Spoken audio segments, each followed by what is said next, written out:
இன்றைக்கு அவருடைய ராஜகுருவாக இருப்பவரை மிஸ்டர் ரத்தன் பண்டிட் என்பவரை அரசியல் சிறப்பு அதிகாரியாக அரசு வேலையில் அமர்த்தியதை ஒட்டுமொத்த தமிழக மக்கள் சார்பாக வன்மையாக இந்த வரலாற்று சிறப்பு மிக்க அவையில் நான் அதை குறிப்பிட கடமைப்பட்டிருக்கிறேன். அப்படி உங்களுக்கு ராஜகுருவா இருந்தா உங்க பர்சனலா அவரை வச்சுக்கணும். பட் அவரை அரசு உயர் பதவியில கொண்டு வந்து இளைஞர்களை நம்பி மக்கள் வாக்களிச்சிருக்காங்க. இந்த இளைஞர்களுக்கு நீங்கள் என்ன உதாரணத்தை சொல்கிறீர்கள், என்ன வரலாற்றை நீங்கள் சொல்ல விரும்புகிறீர்கள், வருங்கால இளைஞர்களுக்கும் எதிர்காலத்திற்கும் இதன் மூலம் என்ன மெசேஜ் நீங்க சொல்றீங்க அப்படிங்கறத நிச்சயம் தெளிவுபடுத்தணும். ராஜகுருவா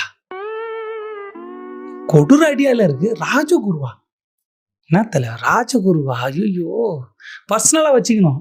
என்ன வாய்ஸு, என்ன தோரணை, போய் நின்று பார்த்தா வளவலன்னு ஆகிடும் பொழுது. இந்த மாதிரி கேள்விலாம் கேட்டால் எனக்கு ஏதோ நான் ஸ்கூல் படிக்கிறப்ப பிரின்சிபலை பார்க்குற மாதிரி இருக்குது. கிட்ட போக முடியாது. ஏதாவது தப்பு பண்ணிட்டா அவங்க கிட்ட போனால் கடற்கரை ஓடுற வேண்டி தான், அழிவு வந்துடும், பார்த்தா அழிவு வந்துடும்.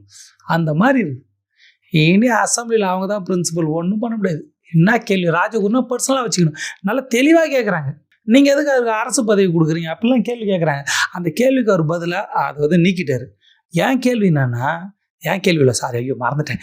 என்னை சுற்றி இருக்கிற எதிரிகள் கேள்வி என்னன்னா, முதல்ல எதுக்கு வைக்கணும், எதுக்கு நீக்கணும், வைக்கிறதுக்கு ஒரு இது சொல்லுங்க பார்ப்போம். அவர் இந்த குவாலிஃபிகேஷன் இருந்துச்சு, இந்த துறையில் அவர் இது, அந்த துறையில் அவர் அது அப்படியே தான் சொல்லிடணும்ல. ஏன்னா வைக்கிறதுக்கு முன்னாடி இது யோசிக்கணும்ல. நீங்கள் தான் மாற்று அரசியலாச்சே, நம்ம தான் மாற்று அரசியலாச்சே, நம்ம அதுக்கு தானே வந்திருக்கோம். அப்போ நம்ம வைக்கும் போது ஒரு தொலைநோக்கு பார்வையோட கரெக்டாக தான் வச்சுருப்போம். கவலைப்படாது, நாங்கள் பார்த்துக்குறோம்.